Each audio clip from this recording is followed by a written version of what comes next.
નમસ્કાર વિદ્યાર્થી મિત્રો, સ્વાગત છે તમારું બેઝિક મેથ્સની અંદર. આજે આપણે ભણીશું ટકા વર્ગ એટલે કે પર્સન્ટેજ. તેમાં પહેલો સવાલ આ રીતનો છે કે જો પગારમાં 20% ઘટાડો થાય તો ફરી કેટલા ટકા વધારો કરવાથી મૂળ પગાર મળે, ઓરિજિનલ સેલરી મળે? 16.2/3%, 25%, 16% અને 50%, 50%. હવે આગળ સૌ પ્રથમ તો આપણે માની લઈએ કે શરૂઆતમાં એટલે સ્ટાર્ટિંગમાં 100 રૂપિયા પગાર છે. શરૂઆતમાં સ્ટાર્ટિંગમાં 100 રૂપીસ સેલરી છે. હવે આગળ આ પગારમાં એટલે આ 100 રૂપિયામાં 20%નો ઘટાડો થાય છે, 20% ડિક્રીઝ થાય છે. એટલે આગળ આપણને નવો પગાર એટલે કે ન્યૂ સેલરી મળે. એટલે આગળ આ નવો પગાર ન્યૂ સેલરી આ 100 રૂપિયાના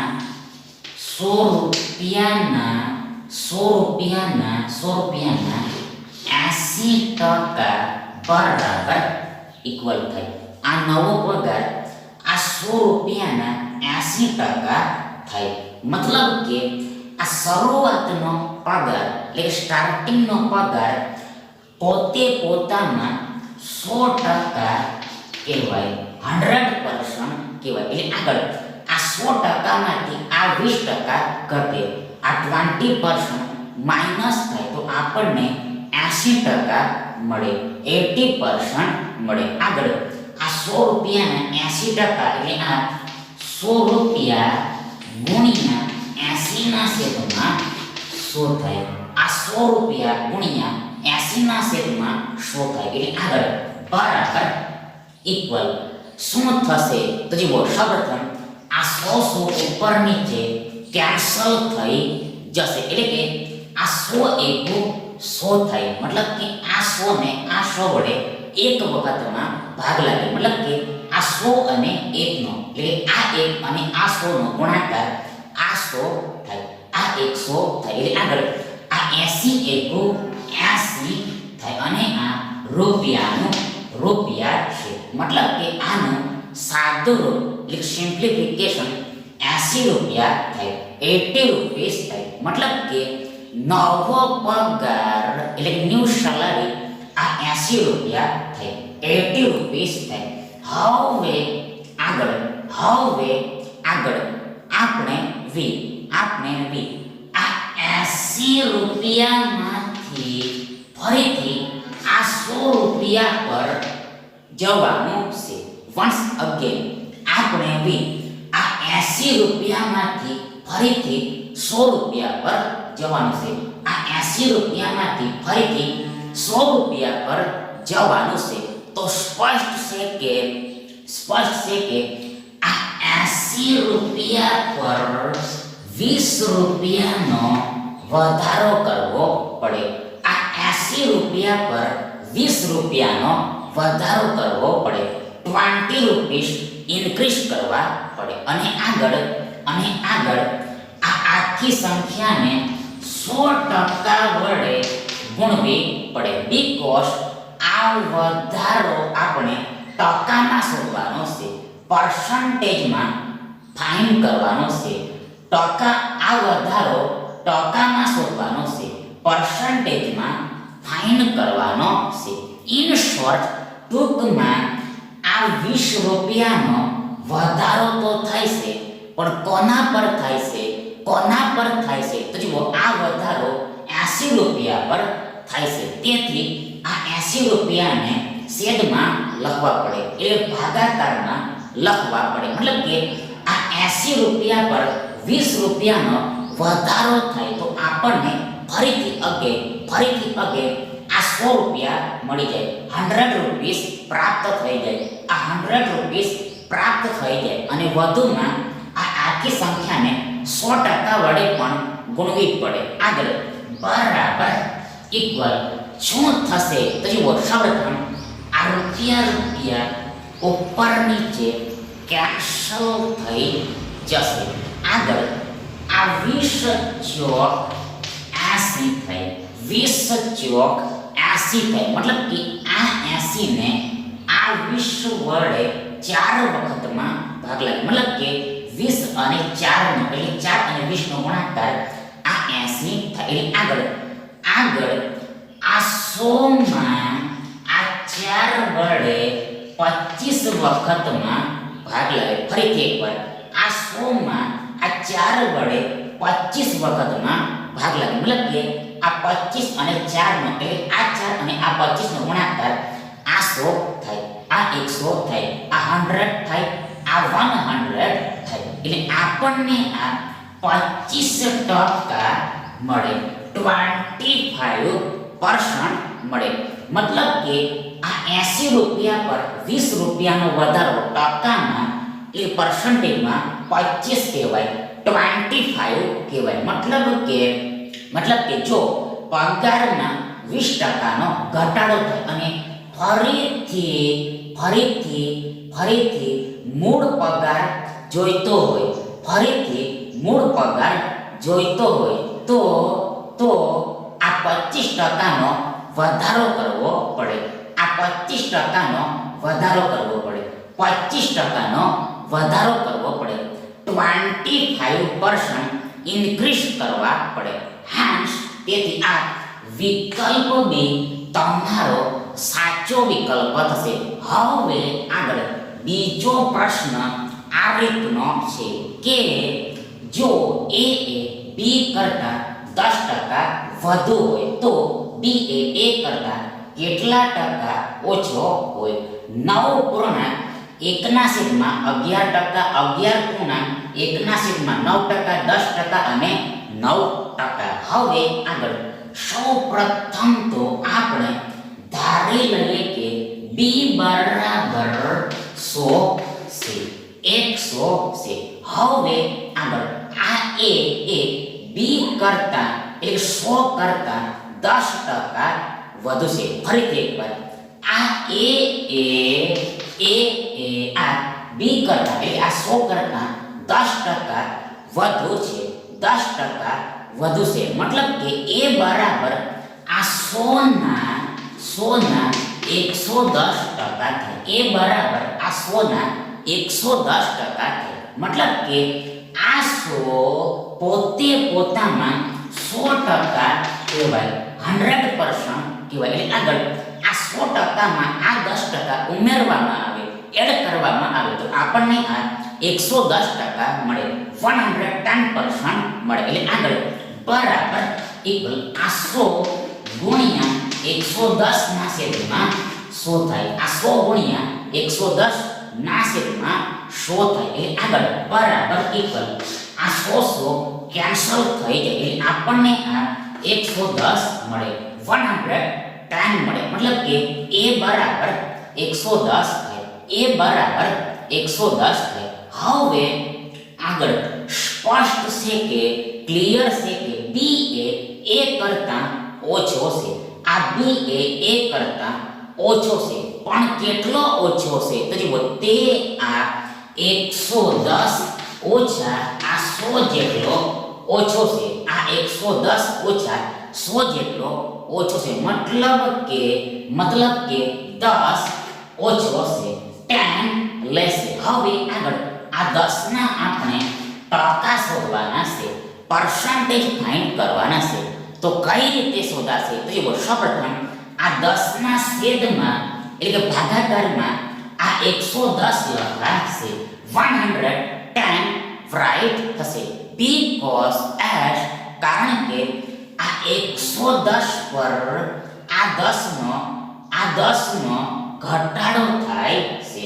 આ 110 પર આ 10 નો ઘટાડો થાય છે. મતલબ કે 110 પર 10 ઓછા છે, 110 પર 10 ઓછા છે, મતલબ કે 110 પર 10 ઓછા હોય તો આપણને આ 100 ફરીથી મળી જાય, આ 100 ફરીથી મળી જાય. ઇન શોર્ટ, ટૂંકમાં આ 10 ઓછા તો છે, પણ કોના પર ઓછા છે?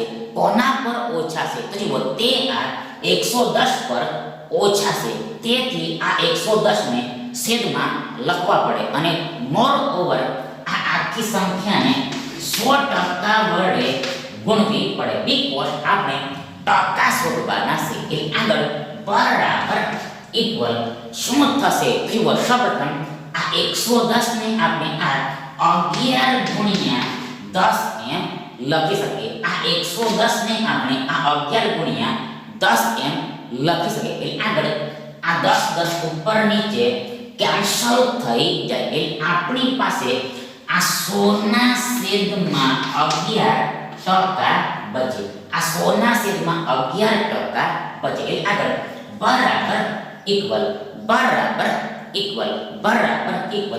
9.1 ના છેદમાં 11% થાય. 9.1 ના છેદમાં 11% થાય. મતલબ કે 11 9 99 થાય. એટલે કે 9 અને 11 નો, એટલે 11 અને 9 નો ગુણાકાર 99 થાય, 99 થાય. આગળ 99 ને 100 થાય, 100 થાય. અને છેદમાં એટલે ભાગાકારમાં આ 11 તો છે, 11 તો છે. મતલબ કે આ 100 ના છેદમાં 11 સાદો અપૂર્ણાંક છે, સિમ્પલ ફ્રેક્શન છે, જે 20 મિશ્ર અપૂર્ણાંકમાં એટલે કે મિક્સ્ડ ફ્રેક્શનમાં 9.1 ના છેદમાં 11 થાય. મતલબ કે આ 110 પર 10 ઓછા હોય તો આને આ બાબતને, આ વસ્તુને ટકામાં 9.1 ના છેદમાં 11 કહેવાય. મતલબ કે જો a એ b કરતા 10% વધુ હોય તો b એ a કરતા આ 9.1 ના છેદમાં 11, આ 9.1 ના છેદમાં 11, 9.1 ના છેદમાં 11% ઓછો હોય, લેસ હોય, ઓછો હોય, લેસ હોય. તેથી આ વિકલ્પ એ તમારો સાચો વિકલ્પ થાય. હવે આગળ ત્રીજો પ્રશ્ન આ રીતનો છે કે જો એનો પગાર બીના પગાર કરતા, જો એનો પગાર બીના પગાર કરતા 30% વધુ હોય, 30% મોર હોય, તો ધેન બીનો પગાર એના પગાર કરતા કેટલા ટકા ઓછો હશે? 15%, 20%, 13.1 ના છેદમાં 23% અને 23.1 ના છેદમાં 13%. હવે આગળ સૌપ્રથમ તો આપણે એઝ્યુમ કરી લઈએ કે આ બીનો પગાર 100 રૂપિયા છે, 100 રૂપીસ છે. એટલે આગળ એનો પગાર કેટલો થાય, કેટલો થશે? તો જુઓ, આ એનો પગાર બીના પગાર કરતા એટલે કે આ 100 રૂપિયા કરતા 30% વધુ છે, 30% મોર છે. હેન્સ તેથી આ એનો પગાર આ 100 રૂપિયાના 130% થાય. આ 100 રૂપિયાના 130% થાય, 130% થાય. મતલબ કે આ બીનો પગાર એટલે કે આ 100 રૂપિયા પોતે પોતામાં એટલે સ્વયં itself 100% કહેવાય, 100% કહેવાય, 100% કહેવાય. એટલે આગળ આ 100%માં આ 30% ઉમેરવામાં આવે, 30% એડ કરવામાં આવે તો આપણને આ 130% મળે, 130% મળે. એટલે આગળ બરાબર ઇક્વલ આ 100 રૂપિયા ગુણ્યા 130 ના છેદમાં 100 થાય. આ 100 રૂપિયા ગુણ્યા 130 ના છેદમાં 100 થાય. મતલબ કે નાને ગુણ્યા સમજવાનું હોય છે. આગળ આ 130% એટલે 130 ભાગ્યા 100 થાય. મતલબ કે ટકાનો અર્થ છેદમાં 100 થાય, એટલે ભાગાકારમાં શું થાય ડિવિઝનમાં 100 થાય આગળ બરાબર ઇક્વલ સૌપ્રથમ આ 100 ઉપર નીચે નીકળી જશે એટલે આગળ આપણને આ 130 રૂપિયા મળે 130 રૂપિયા મળે મતલબ કે એનો પગાર 130 રૂપિયા છે એનો પગાર 130 રૂપિયા હવે આગળ સ્પષ્ટ છે કે ક્લિયર છે કે આ બીનો પગાર આ એના પગાર કરતા ઓછો છે આ બીનો પગાર આ એના પગાર કરતા ઓછો છે પણ કેટલો ઓછો છે તો જુઓ તે આ 130 રૂપિયા ઓછા આ 100 રૂપિયા બરાબર ઓછો છે આ 130 રૂપિયા ઓછા આ 100 રૂપિયા જેટલો ઓછો છે મતલબ કે 30 રૂપિયા ઓછો છે 30 રૂપીસ લેસ છે હવે આગળ આપણે બે આ 30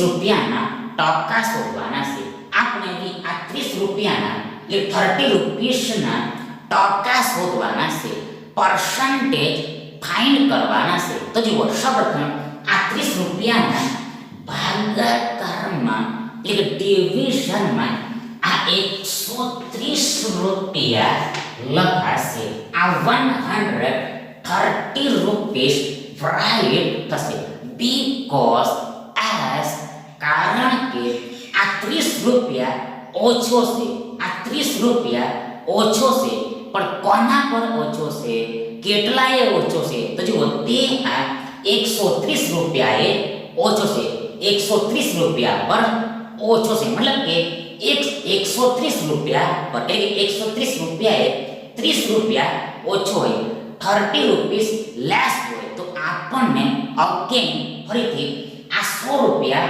મળી જાય આ 100 રૂપીસ મળી જાય ઓલસો આ આખી સંખ્યાને 100% વડે ગુણવી પડે 100% વડે મલ્ટીપ્લાય કરવી પડે એટલે આગળ બરાબર ઇક્વલ શું થશે તો જુઓ સૌપ્રથમ આ રૂપિયા કેન્સલ થઈ જશે આગળ આ શૂન્ય કેન્સલ થઈ જશે એટલે 10 ઉપર નીચે કેન્સલ થઈ જશે કઈ રીતે તો જુઓ સૌપ્રથમ આ 30 ને આપણે 3 ગુણ્યા 10 એમ લખી શકીએ આગળ આ 130 ને આપણે આ 13 ગુણ્યા 10 એમ લખી શકીએ એટલે આગળ આ 10 ઉપર નીચે કેન્સલ થઈ જાય એટલે આગળ આ 100 તારી 300 થાય આગળ છેદમાં આ 13 બચેલા છે અને આ ટકાનો ટકા થશે એટલે આગળ આ 300 ને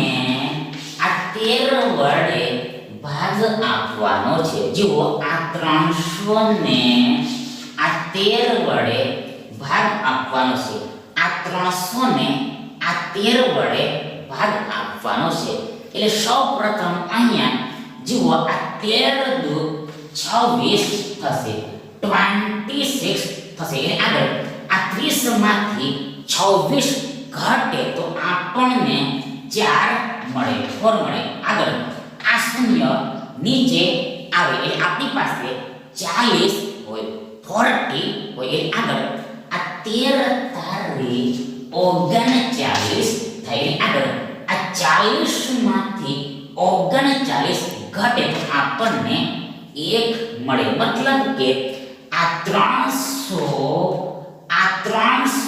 ભાગ્યા 13 આ 300 ભાગ્યા જુઓ આ 300 ભાગ્યા છેદ એટલે ભાગ્યા થાય આ 13 બરાબર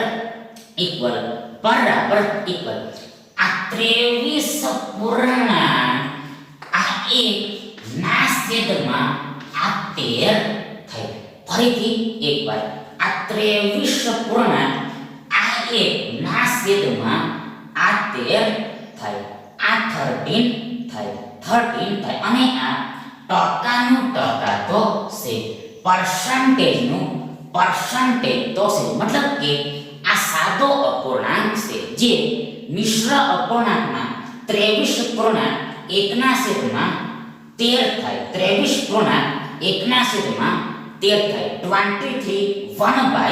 23 થાય. મતલબ કે આ 130 રૂપિયા પર 30 રૂપિયાનો ઘટાડો, એટલે 30 રૂપિયા ઓછા હોય તો આ વસ્તુને, આ બાબતને ટકામાં એટલે પર્સન્ટેજમાં